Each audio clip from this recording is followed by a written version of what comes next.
Est-ce que tu sais ce qu'est une myoclonie du sommeil? J'ai l'impression que le mot est plutôt méconnu alors qu'il est assez courant d'en subir à l'endormissement. Il s'agit d'une contraction musculaire soudaine, dans mon exemple souvent accompagnée d'une petite rêverie où par exemple on peut s'imaginer chuter ou heurter quelque chose. Et puisque sur cette chaîne je vais vous parler de rêve, alors autant que l'on fasse dès maintenant le tour du jargon lié à ces pathologies. J'imagine que la plupart d'entre vous connaît déjà le somnambulisme, à savoir le fait de bouger, voire de se déplacer pendant que l'on dort. Mais est-ce que vous savez à quel groupe de pathologies le somnambulisme appartient? Il appartient aux parasomnies, un terme qui englobe toutes les pathologies du sommeil. Ainsi, la somniloquie est également une parasomnie.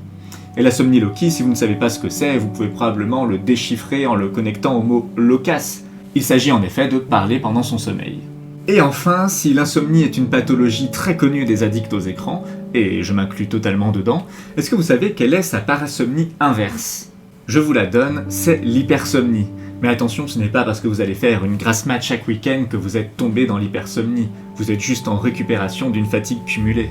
Pour connaître personnellement des personnes atteintes de ce trouble, je peux vous dire que c'est tout autant, voire davantage handicapant que les autres troubles précédemment cités. Surtout dans notre société où il est vraiment mal vu de ne pas être réveillé aux heures dites travaillables. J'espère avoir eu l'occasion de vous apprendre quelque chose, mais si ce n'est pas le cas, ne baissons pas les bras, j'ai encore plein d'autres domaines à aborder pour vous parler du jargon lié à l'onirisme. Alors, pour ne pas rater ces futures vidéos, vous savez ce qu'il vous reste à faire.